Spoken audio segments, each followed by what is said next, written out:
The day I got fired from work, I went to my grandmother's house and there I discovered how to play Jane Rummy.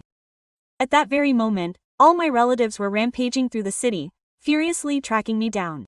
The reason, my sister, the jewel in the crown and presumed mastermind in the creation of Alasias, couldn't manage to draw up even a decent outline. Since my departure, this story is entirely made up. The figures, events, and scenarios described are the work of the writer. Any resemblance to existing individuals, living or deceased, is purely coincidental. The material addresses sensitive issues such as family friction, mental health issues, slander, emotional abuse, and allusions to self-harm. Caution is advised when reading. None of the content encourages or advocates harmful behavior. In my previous life, everything collapsed during the state jewelry competition. Somehow, my sister Sophie managed to display prototypes that were identical to mine, just a second before I did. People thought I was the copycat. Even my relatives testified against me. The company where I worked, alleging unethical behavior and damage to their image, immediately fired me and demanded an exorbitant sum in damages. My relatives, considering me a liability, threw me out of the house. Overwhelmed by the burden, the shame in front of everyone, and the break with my family, I sank into a severe depression. I was run over by a vehicle driven by a fanatical admirer of my sister. Even as my mind shut down, doubt tortured me. How did she do it, Sophie? How did she reproduce my precise creations? Always one step ahead. Suddenly, I opened my eyelids. I returned to the day before the national jewelry tournament. You feel ready for the competition. The buzz in the office pulled me out of the whirlwind of memories. I looked around, my pulse pounding in my ribs. It was true, she was back. Are you kidding me? A colleague named Maria commented. Say has won the Designer of the Year award 3 times in a row, she added, giving me a playful nudge. She wins this easily. I smiled weakly, unable to speak, for only I knew the impending disaster. In my previous life, I had presented a model to which I had devoted my soul for entire days. On the podium before the audience, I was branded an imposter. 2 drawings were projected on the big screen. They were identical, down to the smallest trace of the filigree on the frame. But the date of the other was the day before mine. The creator, my beloved sister Sophie Walker, stood in the stands with bloodshot eyes, fixing me with a look of painful betrayal. She grabbed the microphone with unsteady hands. Her tone reverberated through the room. Sade, how were you able to? If you were stuck, I would have guided you to find ideas, but stealing my work. Why? I froze. That prototype was mine. It resided on my encrypted laptop, unseen by anyone else. Before I could clarify, the crowd exploded. Throw her off the podium. It costs a lot to show a stolen blueprint. She doesn't deserve the title of a con artist designer. I took the microphone to justify myself, but my sound was lost in the whistles. A few defenses in my favor were quickly silenced when my parents took the stage. They showed images of Sophie supposedly working all night on her homemade board. They expressed their deep pain, how ashamed they felt of a daughter like me, and declared that they were cutting all ties. After that, it was over. No one believed me. Security guards took me out of the place. When I turned on the phone, I was an avalanche of resentment. At my apartment, I inspected my laptop. It was clear that there were no infections, no hidden programs, no traces of remote access. The team and my physical sketchbooks. They were always with me.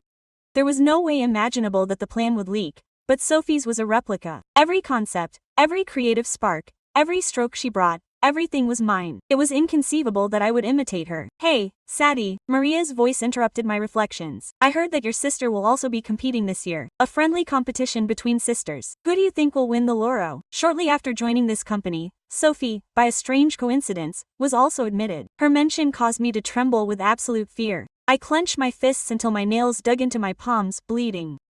My sister Sophie did not cry when she was born while other infants in the nursery screamed.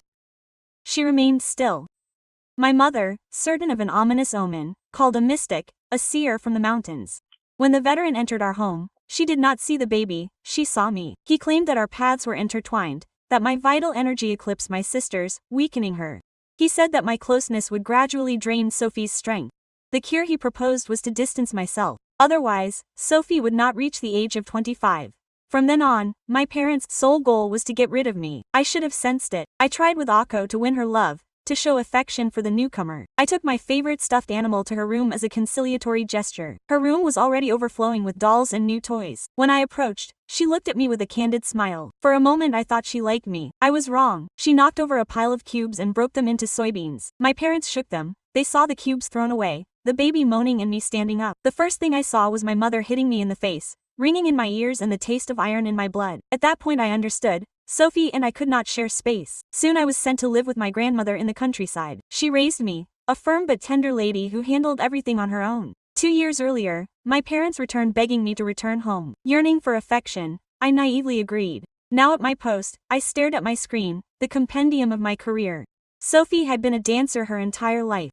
When she had the chance to learn art, much less jewelry, I asked a colleague for Sophie's dossier, the one she had given to the company. He sent me a document, I opened it, and my blood rose from plane after plane. All of them were replicas of mine. Some were intimate drawings, my own work that had never been revealed, concepts reserved for my future studio, and all of them were marketed under her signature. How had this happened? Unbelievable. No one had accessed those files. With unsteady fingers, I moved every plan on my computer to the trash and deleted them forever. I had to calm myself down. I had already perished once. There had to be a mistake. Something I was unaware of. I had devoted myself to this forever. I had been an art major since high school. I had won a full scholarship to the Rhode Island Academy of Design and focused on gems and metalwork. My talents were genuine, my foundation solid. I took a deep breath, steeling myself. Whatever her deception was, I would overcome it. I would just come up with something fresh. I turned off the computer. I couldn't expose myself again. I picked up a blank sheet of paper and a pencil. A concept began to emerge. I continued, letting my hand flow, pouring fear and anger into the contours of the model. The hours evaporated. At last I sat back, gazing at the fruit. Finished. It was a bracelet, the ribbon woven with fine threads of rose gold ending in a white gold violet, its petals holding a deep, rare purple sapphire, refined, enigmatic, distinguished. I would call it the violet kiss. Suddenly, a gasp arose from the other side of the office. Oh my god, guys. Sophie Walker just uploaded a new design. It's incredible. Shocking, someone exclaimed. I frowned. A cool design. How beautiful. The detail is amazing. Ceedie, your sister is a prodigy. You must be so proud. Compliments flooded the room. Everyone was huddled around their phones. I pulled mine out with a shaky thumb and opened Instagram. There was Sophie's recent post. The text read, "Working hard to bring more enchantment to the world for you. I present to you something I call the violet kiss." Quote, the photo was a flawless recreation of the exact outline I had finalized on paper. My idea executed with mastery. My breath caught in my throat. Someone walked past my desk and stopped. He grabbed the paper from my work table. Guys, look at this. It's identical to the design Sophia just shared. Exactly. The office huddled around me, whispering. That's right, it's exactly the same one. An icy chill ran through me. I stood up to retrieve my sketch, but someone shoved me. Ceedie Walker, don't tell me you were trying to copy your own sister. The whispers turned accusatory. Wow, she looks so proper and professional, but she's a common thief. Then a voice rose. Wait a minute.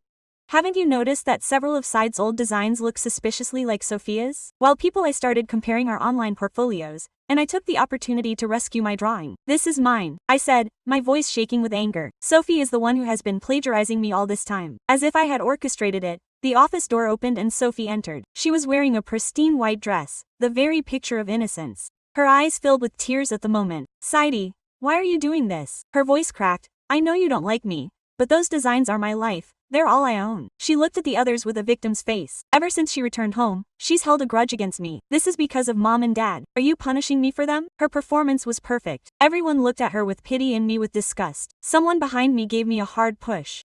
I stumbled and the metal corner of a desk hit my forehead with a dry crack. A warm trickle of blood ran down my face. Sophie rushed to help me and as soon as she touched my arm she dropped to the ground. Seriously, with everyone watching, someone said. She lay on the ground with her eyes wide open in mock terror. Ceedie, why did you push me? I was only trying to help you. Everyone turned to her. What's wrong with you? Said, you steal and now you're attacking her. Leave her alone, Sophie, she's not worth it. She's bleeding on the floor like the crazy person she is. Sophie slowly stood up with a resigned sigh. It's okay, everyone. She's still my sister, no matter what. A dry, incredulous laugh escaped my lips. I looked at her. You know what, little sister? You're right. I was wrong. Come closer. I have something I want to tell you. Sophie, cautious but triumphant, approached. I smiled sweetly, and as soon as she was close, I slapped her hard. The impact resounded in the stunned silence. She fell to the ground, more from surprise than from the blow. Oops, I said, flexing my fingers. How clumsy of me, Sophie. I guess my hand slipped. She stood there with her hand on her cheek. Through her hair I saw a gleam of pure hatred before her typical victim face returned. She was done playing her game. While everyone was still surrounding her, I stood up. I walked out of the office without turning around, leaving that stage of my life behind forever. I went to a clinic to have the wound on my forehead stitched up, and then I returned home. The apartment was empty. I went straight to my room and began packing up every sketchbook, every loose design, every sheet with a stroke on it. If she was plagiarizing my work, How did she do it? They were physical copies. It made no sense, unless she was really losing her mind and copying it in some state of dissociation. My phone vibrated. The company group chat exploded. We can't tolerate a parasite like that here. Fire her now. I can't believe I share oxygen with a thief and she's always so arrogant. What a hypocrite. The messages mingled together. A familiar nausea washed over me as I recalled my first life.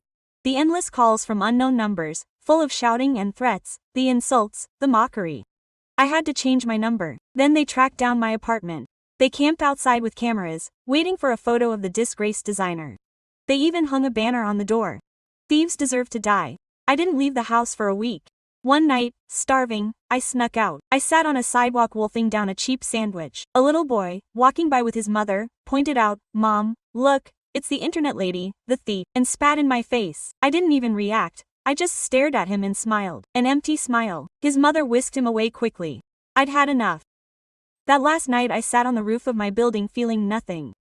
The city lights shone down below, beautiful and corrupt. The only person I missed was my grandmother out in the countryside, oblivious to my downfall. I came back to the present, started packing, and headed back to the countryside with her. Screw the contest, screw the career. I didn't understand how Sophie did it, but I knew one thing for sure. I'd send a resignation email to HR and an official withdrawal from the contest. I can't figure out how she reads my mind and steals my designs before I finish them, so I'll just stop designing and see what she presents. So as the train pulled away from the city, I felt something inside me rip apart, like the last root that tied me to this place had been torn out. I was carrying an old suitcase full of sketchbooks and crumpled papers and a bandage over my left eyebrow, still damp with the blood of my dignity. No one was watching me. No one was following me, and for the first time in weeks, I wasn't the center of any scandal. The station in the town where I grew up seemed to have not changed at all. The peeling blue paint on the benches, the smell of freshly baked bread from the nearby market, the murmur of the river behind the tracks, everything was identical. My grandmother was waiting for me at the end of the platform with her glasses hanging from her neck, a worn straw hat, and a mustard-colored wool jacket that she wore even in summer.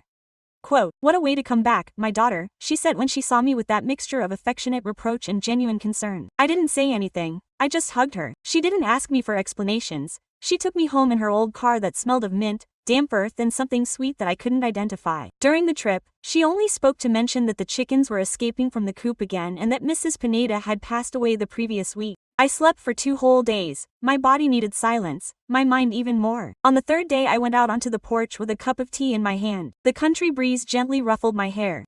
From there I could see the small workshop where my grandfather worked wood before he died. It was a place with an abandoned soul, but intact. The tools still hung on the wall like ghosts waiting to be used. I began to organize my things in the guest room methodically, notebook by notebook, pencil by pencil. I tore up some drawings without thinking. I locked others away, as if I were still afraid that someone would take them. Steal. That's when I opened an old shoebox where I kept postcards and college papers, and I saw something I didn't recognize at first. A manila envelope with no return address, no name, no markings. Inside was a regular black pen drive worn from use. I held it between my fingers as if it were burning. I didn't tell my grandmother. I waited for it to come out on the market and turned on my laptop. I plugged it in. It contained a single folder dated 4 weeks ago. Inside were PDF files, JPG images, screenshots, and a single video. My heart was pounding in my chest. The files were complete versions of my old designs, some slightly altered, all with Sophie's name, all with timestamps prior to the dates I had created them. My hands were sweating, and then the video. A hidden camera showed my old room at my parents' house. At night, a figure enters with a flashlight and gloves, goes straight to my desk, looks through my notebooks, takes pictures with his phone. When he turns to the camera, his face is backlit, but I recognize him by the way he walks. It's Julian, a maintenance technician for the company, always friendly, always invisible. The image stops just as he climbs out the window carrying a backpack. It was early morning. I slammed the laptop shut. My lips trembled. Rage and surprise mixed with a deep nausea. I wasn't crazy, I never was. I locked myself in my grandfather's workshop. I opened the windows, took a deep breath. This wasn't over.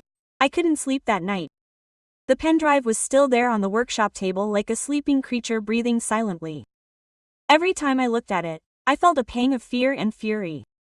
I knew that what it contained was proof of something huge, but also an open door to everything that had destroyed me. At dawn I decided to see the rest. I locked myself in, lowered the curtains, took a deep breath, and turned on the laptop. I opened a second video file. It was the same room. Another night, Julian going through drawers of new, but this time someone was waiting for him outside. A woman barely discernible in the reflection of the glass, with blonde hair tied back in a white scarf. Sophie. My throat instantly went dry. I watched as he handed her a notebook. She opened it, smiled, and walked away. He looked straight into the camera as if he sensed someone would see it someday. I froze. The file dated from 2 weeks before my termination. The other documents were versions of my sketches with modified metadata, altered dates, removed names, precise work. Whoever handled them knew how to remove fingerprints. Sophie couldn't do it alone. Julian must have had inside access or outside help. I decided to print a copy of Pesh, the whole thing. I didn't know why. Maybe I was afraid it would vanish again. Then I put the flash drive in a metal box that had belonged to my grandfather along with my old pencils. I wouldn't touch it until I was ready. When I went down to the kitchen, my grandmother was waiting for me with coffee. Quote, "Your eyes are red, girl," he said, peering at me over his glasses. I didn't sleep. You never sleep well when the past knocks at your door. I just smiled. I didn't want to alarm her, but I sensed she knew more than she was letting on. I had grown up learning to keep quiet when pain took on the guise of routine. I spent the rest of the day walking around town trying to gather my thoughts. People watched me curiously. Some still remembered the articles about the jewel thief. I didn't blame them. In the city, truth didn't count. What counted was who spoke first. In the afternoon, a noise broke my thoughts. An old engine was approaching down the path. It was the mail truck. The driver, a gray-haired man with a gray beard and large hands, nodded at me. "Miss Walker, this came for you with no return address." He handed me an envelope sealed with tape.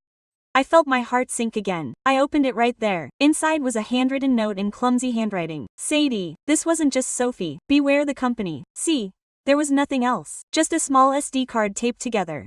I put it in my pocket without saying anything and went back to the workshop. My hands shook as I inserted it into the computer. The files were security footage from the central office, cameras from the server hallway, and there, clearly, Julian was coming in with an access card and a laptop. Beside him, the director of development, my former boss, the aesthetes, was holding the door. My stomach clenched. This wasn't just idea theft, this was an inside operation, a plan to use my designs and catapult Sophie's career as the company's new creative hopeful. If it got out, they'd both win. I was just collateral damage. I closed the laptop, breathing heavily.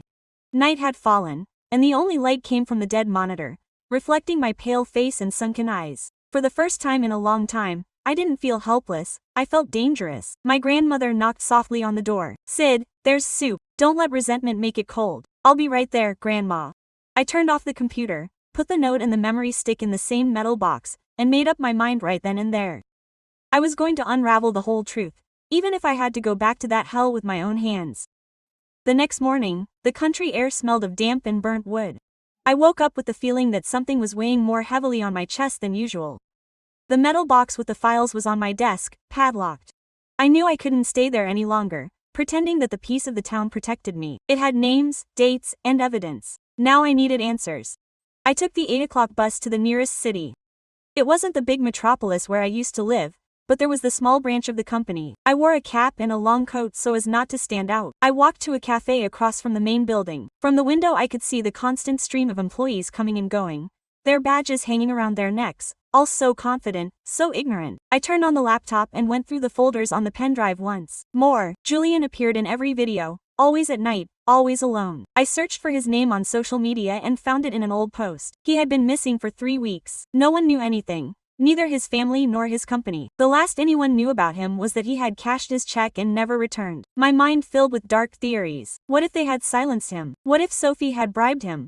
I had no proof, but the dates coincided too well. As I thought about that, a shadow fell over my desk. I looked up and saw someone unexpected. It was Maria, my former office colleague. Her black hair was still the same, short and shiny, and she wore the same citrus perfume as always. "I don't believe it." Her voice trembled between surprise and guilt. "I saw you from the window. What are you doing here? I need to talk to you," I said, trying to sound firm. "Do you know anything about Julian?" Her expression changed. She looked around and lowered her voice. "We shouldn't talk here. Come with me." I followed her to her car. In the silence of the engine, she sighed. "Listen, Julian wasn't just a technician. The director hired him without going through human resources. He was his favorite. Sophie visited him often, even before you arrived. I thought they were friends. Did you know he came into my office at night?" Maria paled. "No, but I remember Sophie had an emergency key. The director said it was for collaborative projects." She bit her lip. "Sadie, I think they used you. Sophie needed your talent and the company needed a clean face to promote. When you were accused, Everything fell into place perfectly. The air became thick. I felt the pieces slowly coming together inside me. Where can I find the director? I asked. He's not at headquarters. He went to the coast to supervise a new line. But if you want proof, the night security guard, Mr. Barrios, still works here. He was a friend of Julian's. Ask him. I thanked Maria and left before they saw us. The guard,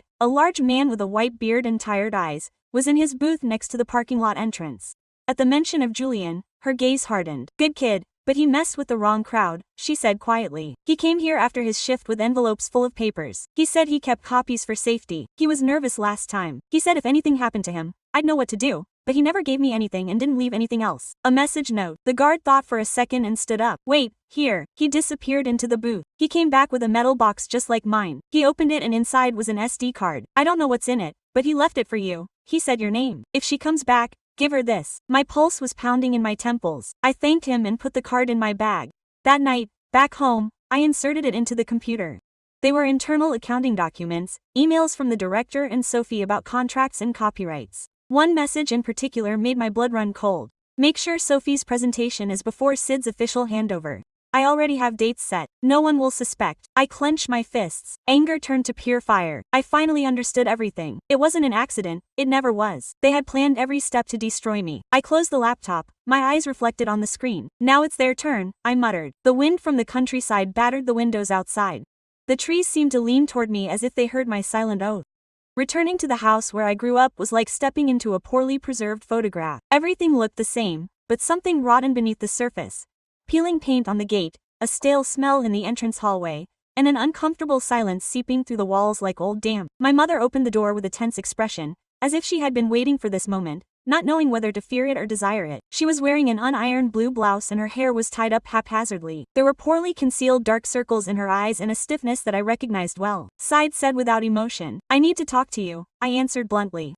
We sat in the living room, the same burgundy velvet sofa, same crooked lamp that they never fixed on the walls. Pictures of Sophie dancing, her medals, diplomas, nothing of mine. There was never any. Where's Dad? Working as usual. Better. She crossed her arms uncomfortably. Why did you come, Sadie? To ask you when it all started, when you decided I was disposable. It was when I was born, when Sophie stopped crying and you thought it was my fault. A tense silence settled. My mother lowered her gaze. For a moment I saw her as a tired woman. More than a mother. But I didn't let my guard down. The seer, she murmured, that woman, the one who came when Sophie was weeks old, said that if you stayed close, Sophie would get sick, that your energy was harmful. That's crazy, I replied through gritted teeth. I was young, I was scared. Your sister would spend days without moving and you, so intense, so alive. I looked at you and felt guilty for preferring her, even without wanting to. And that's why they sent me to Grandma's for fear that I would faded. She nodded, tears in her eyes. We didn't want to lose you both. We thought you'd be better off there. Your grandmother was always strong. I took a deep breath,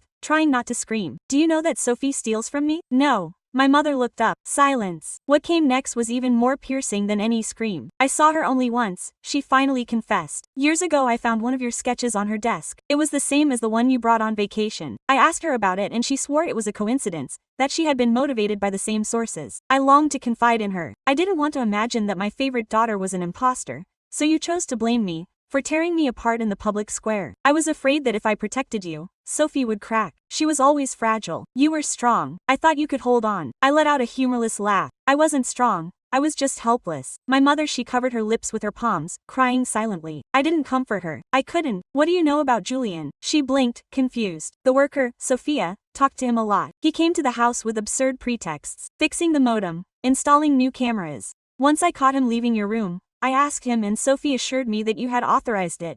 Was it a trick? Yes, I admitted with a lump in my throat, and now he has disappeared. A tense silence fell. You have evidence of all this, don't you? I nodded. Then, act as you should. You don't need to protect us. You never protected me. I sat up, my legs shaking. I stopped when I reached the door. Will you continue to tolerate Sophia destroying whoever gets in her way? She didn't reply, but as I turned to leave, she whispered, if you require me to make a statement, I will. Quote, I didn't turn around. Outside, the sky was cloudy. A storm was approaching. Perhaps for the first time, I wasn't the one who should have feared it. Returning to the fields after talking to my mother was like trying to rest after an earthquake. The silence was no longer a relief, but an uneasy truce between an exposed sore and a certainty that blood was still flowing. My grandmother didn't ask anything. She just left a cup of herbal tea on the table and mentioned that she needed kindling for the oven. I decided to go myself. Sometimes, chopping wood is more healing than talking. I walked to the old communal carpentry shop in town, where people sometimes left tools or collected supplies. I didn't expect to find anyone there, but when I opened the corroded tin door, I saw him. He was hunched over a table, carefully polishing a tiny piece of silver. His hands were broad, solid, the kind that reveal more than many tongues. He had a short, unruly beard and his hair, light brown hair, fell subtly over his forehead. He wore a rolled-up shirt with sleeves speckled with metal dust. He looked at me from the corner of his eye with green eyes that didn't seem to belong to the countryside. "Are you looking for something?" he asked in a deep voice, but polite. "Splinters," I said, "for my grandmother, but you're not from here." He put the instrument on the table and rubbed his hands on a dirty rag. Lucas introduced himself by extending his hand. "I just got here recently. I'm trying to set up something like a workshop, artisan goldsmithing or something." It took me a moment to react. I squeezed his hand, still warm from the effort. I noticed he was scrutinizing my face. The wound was now just a thin mark above his eyebrow. "You're Sadie Walker, right?" he said without a trace of mockery or morbid curiosity. "I saw your name in an article in the local newspaper, but I also saw your creations. They're unique." That disconcerted me more than anything else. No one had spoken to me like that since everything blew up. "I'm not a designer, not anymore," I said, looking down. Lucas smiled as if he sensed something I didn't. "Sometimes you don't stop being something just because you're exhausted." He offered me a bench next to his table. I sat down without knowing why. Perhaps because there was something in his presence that didn't demand justification, compassion, or a verdict. "I can see what you do." He showed me a small collection of rings made with old nails, river stones, and recycled silver. They weren't flawless, but there was a raw, sincere beauty in them. "I didn't study anything formal. I just learned by watching, but I'd like to improve. Could you guide me?" I looked at him incredulously. "Do you want me to guide you in jewelry design?" "Me, you, the one who is still a boss, even though she denies it, the one who masters what she does, even though everyone says the opposite." The silence grew thick. I stood up. Something inside me was burning, not with anger, but with a sweetness that terrified me. "I can't, no more. Everything I invent is taken from me. So guide me to something that can't be taken from you." His voice was a sincere whisper. "I'm not asking you to invent, just to guide me to perceive." I left it there without answering. But that night, in my grandfather's workshop, I opened a new notebook, not to design, just to write. Today I met someone who looked at me without suspicion. Lucas has oak hands and a voice like a stream. Maybe not all is lost. Winter hadn't arrived yet, but the nights already smelled of wood chip smoke and thick silence. 5 days had passed since my last encounter with Lucas. I didn't return to the workshop, but I didn't stop mulling over his words either. Something about him disturbed me and calmed me at the same time. His way of looking at me, unfinished and optimistic, was almost insulting to me. One morning, while I was collecting eggs in the farmyard, I heard the sound of a motorcycle. Getting closer, someone was coming down the dirt path. I set the basket on the stone table and went out to see. It was Lucas. He got off the bike with a shy smile, holding a cardboard box. He was wearing a green wool sweater, his usual worn jeans, and his hair was a little disheveled by the wind. "I brought you something." He lifted the box. "It's not a trap." "What is it?" "Inspiration, or at least curiosity." I opened it cautiously. Inside were loose parts, wires, rough stones, old deformed earrings, even parts of broken watches, recycled trash. I said, "Or raw material for someone with your eyes." He held my gaze. "Could you guide me to see what you see?" I reluctantly agreed. Just one session, just to get him out of my workshop. But the truth is that something in me was reactivated when I touched those pieces. My fingers remembered how to put concepts together, even if my mind still feared that someone would supply it. That afternoon we worked together in my grandfather's workshop. Lucas was clumsy, but passionate. I didn't correct him harshly, but I didn't make it easy either, and still he didn't give in. "Do you ever doubt what you do?" I asked him as I adjusted a wire. He answered the whole time, but I learned that doubting is not capitulation. At the end of the day we created a simple piece. A pendant made with a copper strand and a local stone. Nothing revolutionary, but it had substance. "You could put it on your page," he suggested. "What page?" "The one I set up for you." He shrugged. "Don't hate me. I was just waiting for you to want to show your work again." I looked at him, half annoyed and half grateful. "Are you telling me you created a page in my name without permission?" "No, exactly, it's in your name, but it's not public yet." I took a deep breath to reply, but at that moment Lucas's phone vibrated. He looked at the screen and his face changed. Quote, "What's going on?" I asked. He showed me the phone. It was a post by Sophie on Instagram. A new collection inspired by rural life, it said. Among the pieces, a pendant identical to the one we had just created. Same design, same proportions, even the name. Copper heart. My blood ran cold. Quote, "That's impossible," I whispered. "No one has seen it. We didn't even photograph it." Lucas frowned, stood up, went to his backpack and took something out, a small old digital camera. "I used it to record the session in case you wanted to see it later. No one else has access." He went to the laptop, connected the camera and searched through the files. There was the entire process recorded from a side angle, but in the middle of the recording something strange happened. A small flicker, as if the signal had been interrupted for seconds. Quote, "Can you review this?" I asked. Lucas was more skilled than he seemed. He used basic software to analyze the video and noticed something unusual. During the outage, someone accessed the workshop's Wi-Fi network.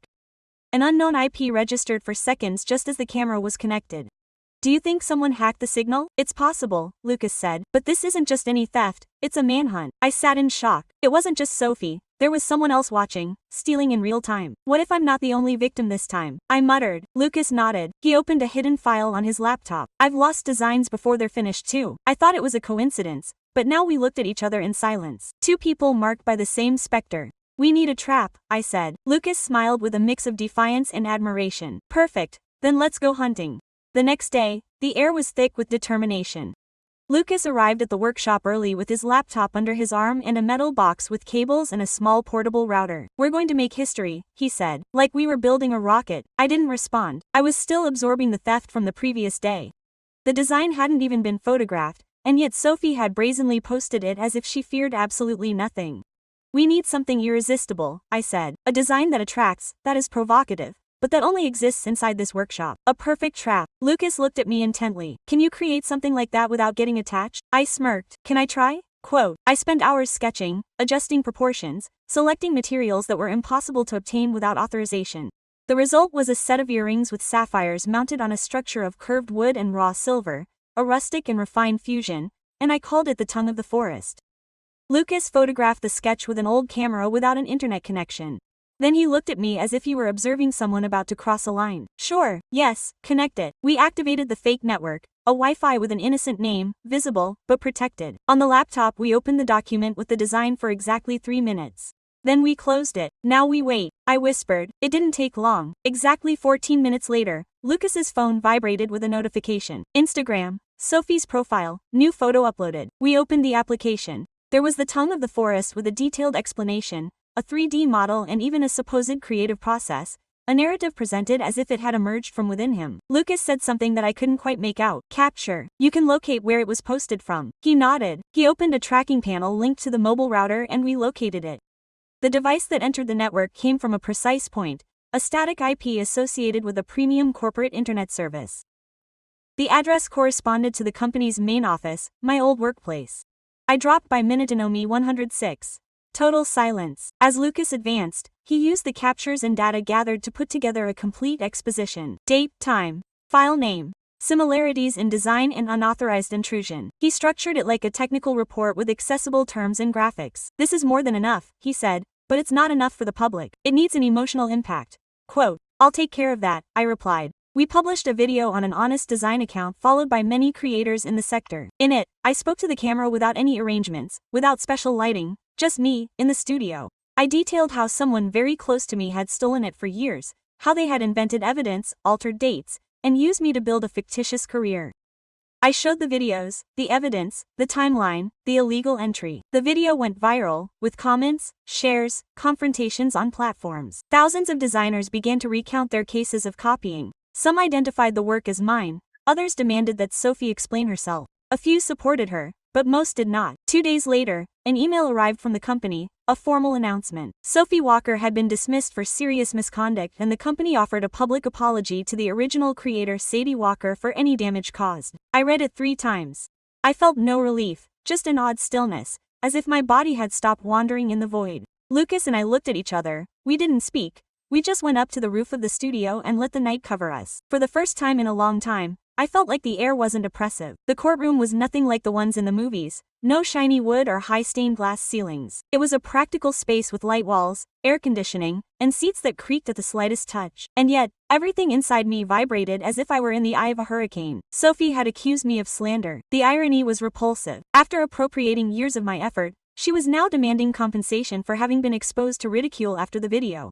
The company had apologized and distanced itself from her like someone leaving a sinking boat. But Sophie wasn't going to budge. "He's here," Lucas murmured at my side. She entered as usual, impeccable. She wore a tight white suit without a single wrinkle, her blonde hair pulled back with medical precision, and her makeup was subtle, as if she had just come from a photo shoot. She walked forward with her back straight, with that grimace of controlled suffering that she also managed well. She didn't look at me, she never did. The judge was an older man with a tired face, a thin beard, and dark, stone-like eyes. He didn't seem easily influenced. He gave me hope. The initial phase of the trial was technical. My lawyer showed the report prepared by Lucas, the network logs, the visual evidence, the identical files, the digital traces. Sophie's team tried to cast doubt on the validity of the documents, but they were too solid. When they called me to testify, I felt like my legs didn't belong to me. I stood before the podium with my hands clasped together. The microphone made my breathing more exaggerated than I wanted. Could you tell us why you chose to release the video? Because I had no other way to protect myself. I had lost my job, my family, my identity. The only possible thing was to reveal the truth. And you think your sister deserves the repercussions. I don't think she deserves hatred, but I do deserve accountability. When I went downstairs, I saw Sophia talking to her lawyer. She didn't seem nervous, she seemed to be planning. Then I heard the next witness being called. My mother. My heart started to race. He walked slowly to the podium. He wore a simple, dark gray suit. In his trembling hands he held a handkerchief. Sora Walker began the judge. Can you describe your bond with the parties? I am the mother of both Sadie and Sophie. Do you have anything to add about your relationship? She swallowed. Her voice was low but sure. For years I thought I was caring for a vulnerable daughter. I believed that hiding certain realities was love. I was wrong. What I did was desert my other daughter out of fear. The courtroom fell silent. I saw Sophie copy designs. She denied it. I chose to believe her, even when the similarities were overwhelming. I regret not intervening sooner. I regret allowing Sid to carry someone else's burden. But today I declare that my daughter is not a plagiarist. She never was. Her voice broke. The judge nodded. Sophie looked at her for the first time. It was a fleeting, hollow glance, like someone seeing a crack in a wall. The trial continued for a few more hours, but something had changed. The atmosphere, the certainty that the truth was taking shape. In the end, the judge ruled that there was insufficient evidence to sustain Sophie's accusation. The case was dismissed. There was no compensation, no resounding victory. Just a quiet, solid closure. Sophie stood up, her face impassive, and walked out without looking at anyone. She didn't scream, she didn't cry. She disappeared through the door as if it had all been just another date. My mother came up outside the courthouse, brushed my arm, hesitated. Sadie, I'm sorry, I didn't know what to say. I just nodded without apologizing. Not yet. Lucas emerged at my side. His presence was my support, and now he inquired. Now another stage begins. I answered after the trial. I didn't feel relief. I felt empty. We won. Yes, but the triumph didn't bring fireworks or instant redemption. There were no people celebrating, just an empty courtroom. Cold footsteps in the courthouse corridor and my name, finally separated from Sophie's in the public eye. Not as a thief, not as an echo, just Sadie. For days I avoided the platforms. Lucas kept an eye on them for me. He informed me that the video was still rolling, that there were messages of support and others of attacks, but it didn't matter anymore. Or maybe he was training me to ignore that external voice. I returned to the countryside. In the fitful tranquility of days without an agenda, Lucas would come often, sometimes with clumsy pretexts, other times just to sit quietly with me on the porch while the sun set behind the hills. There was something between us, something that didn't yet need a name. One afternoon, as I was sorting notebooks in the study, I heard footsteps behind me. I thought it was Lucas. I didn't turn around. It was about time. I thought you had given up on your visits, but it wasn't him. I don't come out of kindness. I come because I deserve an explanation. Sophie, my back stiffened. I turned slowly. She stood there, dressed casually for the first time she could remember. Jeans, white t-shirt, hair down, no makeup, looking more authentic than ever, more menacing too. How did you get in? Your grandmother let me. She doesn't know anything, does she? I ignored her. What are you looking for? To know why? Why did you set this all up? Are you really asking? After taking away my profession, my dignity, my family, me, Sophie paused. She took a deep breath. It didn't start like this. Since when? Ever since Mom started saying you were the strong one, I was the weak one. I didn't want to be protected, Sadie. I wanted to be noticed. But you were radiant. Everyone was talking about you, your concepts, your skill, and I felt non-existent. Then you made me your resource, your golden beta. I didn't know how to stop it. When I took your first draft and altered it, everyone applauded. I felt alive for the first time. And then it was easier than admitting. Silence. I didn't come to apologize. Her voice only faltered for a second. I don't know who I am if I don't surpass you. The confession impacted me more than the trial, more than the dismissal, more than anything. I looked at her. She was no longer an adversary. She was just a fearful girl, trapped in a falsehood that she herself had nurtured until it devoured her. I went to my desk, opened a box, and pulled out an old, hardbound notebook with one of my initial designs. I handed it to her. Take it. Sophie didn't understand at first. She took it with unsteady hands. What is it? A seed? A single idea? Not mine. Not yours. Just a beginning. If you really want to discover who you are without me, start there. But do it from scratch yourself. Are you forgiving me? I shook my head. No, I'm just releasing the burden because if I don't let go, I'll never be able to create without fear. Sophie looked at the notebook as if it weighed tons. Her eyes filled with tears, but she didn't cry. I won't bother you anymore. I don't need oaths, just space. She left without further ado, and I was left standing in the studio, breathing in a different, purer air. Lucas arrived shortly after. He found me still silent. Everything was fine. Yes, there was no more fighting, just land, wasteland and all that I could farm. He sat down next to me, put his arm around me, and for the first time I let my head rest on his shoulder, not as an escape, but as a decision of my own. Time in the countryside doesn't pass, it metamorphoses, changes according to the sunlight, the state of the sky, the harvest. After Sophie, after the trial, after the silence, I began to perceive the days not as dangers, but as opportunities. Weeks had passed since that last conversation. Sophie didn't return. My mother sent me occasional messages, short and without waiting for a reply, and I allowed myself the luxury of not resolving everything, of not finding an instant route. For the first time, there was no rush. Lucas showed up every day, not as someone to help, but as someone who shared a renewed phase with you. Together, step by step, we built the place we imagined. A modest but cozy workshop, made with reused wood, old glass, common tools, and a large table in the middle. We christened it Raíz Brava. It's not just a workshop, he told me one day as he installed a lamp forged with twisted copper fragments. It's a manifesto. We accepted local jobs, custom-made objects, and we began to teach short courses to young people from the village. Not for fame, not for applause, but because recreating from stillness had a different, more authentic flavor. The connection with Lucas didn't happen like an explosion.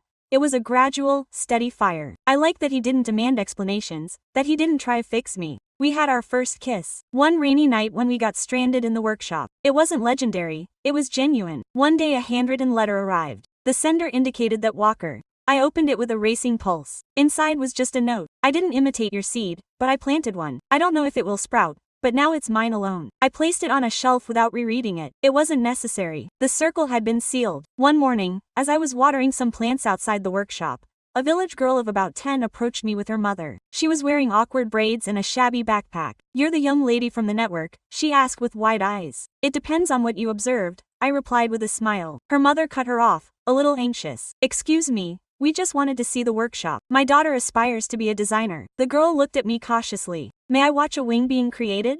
I bowed to her. "Do you know how to sketch?" "Yes, but they say my concepts are strange." "The higher-ups are," I replied. "Come, I'll show you." I led her inside. Lucas was already there, tidying up the table. He gave me that usual smile, the one that doesn't pursue anything, just offers something. I turned on the lamp, took out paper and pencil. The girl began her drawing. I didn't remember Sophie, or the commotion, or the city. I thought about that moment, about that new offspring. It was the beginning, not of a magnificent epic, but of an honest existence. And in the end, that was enough.